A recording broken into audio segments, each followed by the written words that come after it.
General, you did mention that the gains we've had over the last decade are now fragile and reversible, but we've got the right inputs. We're headed in the right direction. But you know, for the last decade, everybody that sat where you've sat has told us basically the same thing. We think we've got it right. So we have to hope you're right, but realize the possibility maybe we're wrong. Madam Secretary, you also mentioned something that was accurate. You said we lost our focus on Afghanistan, but that can be a little misleading to some people who just hear it, because it seems to suggest that maybe we went to sleep or we weren't paying attention.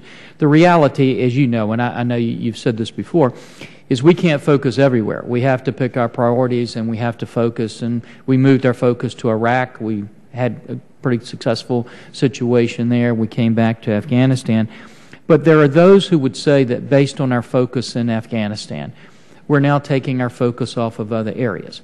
Some would say South America, and we see the rise of drug cartels there. Some would say the Pacific, and we're watching the anti-access denial strategies of the Chinese, where we still have no concept to deal with that. We're seeing an increased modernization in the military of the Chinese with cyber attacks and space attacks, for which we don't seem to be focusing. We've cut out our F-22s while we watch the Russians increase their production of their PAC-FAs and their J-20s, and so some would argue we're not focusing on air superiority. We have stopped focusing on jointness as much as we had, doing away with the Joint Forces Command. We have ship repair shortfalls of $567 million, and some would say we're risking a reduction in service life of our fleet. And many of us feel that our lack of focus on shipbuilding could cause the Chinese Navy to outnumber our Navy. Because both of you have lived with us so long, help me to articulate the priorities of why it is important that we continue that focus in Afghanistan, knowing all the things that we're accomplishing in Afghanistan. But why is it important we continue that focus, even if it means taking our focus off of some of these other areas? And if so, how long can we afford to do that? Let me just start out, and I know General Petraeus wants to add. First of all, I would say that we are certainly focused on Afghanistan because we do have vital interests at stake.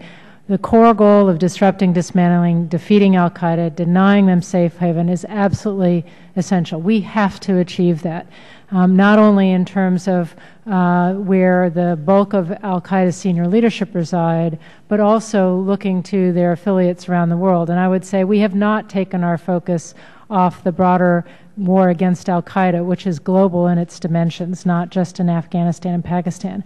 But I would also tell you that, Secretary Gates has very clearly enunciated a strategy that says, first and foremost, we do have to prevail in the wars we're in, given what's at stake.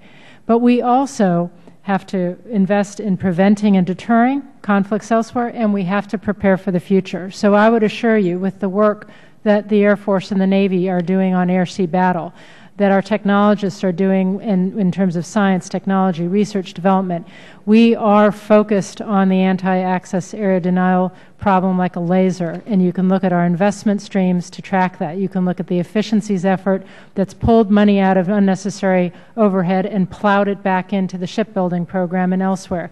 So I would argue we haven't lost our focus on those other priorities, but obviously we've got, given the stakes involved, the lives on the line, we have to maintain a focus on Afghanistan as well. And if I could, Congressman, first of all, I'd really go back to September 2005 when I was asked to do an assessment in Afghanistan on the way home from a second tour in Iraq when I stood up the train and equip mission there. And after doing that assessment at the request of the Secretary of Defense, I went back and briefed him in the Pentagon. And this is when Afghanistan was seen as the, quote, war we were winning.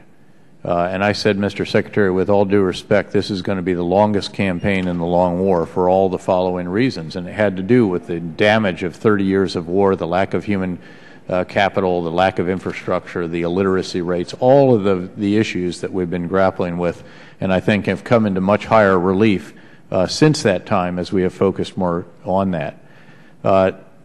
Over 2 years ago, 2.5 years ago, when I took command of Central Command and focused and did an assessment of Afghanistan, I concluded that we did not have the inputs right. And I stated that at that time, and I'm on the record at various times as having said that.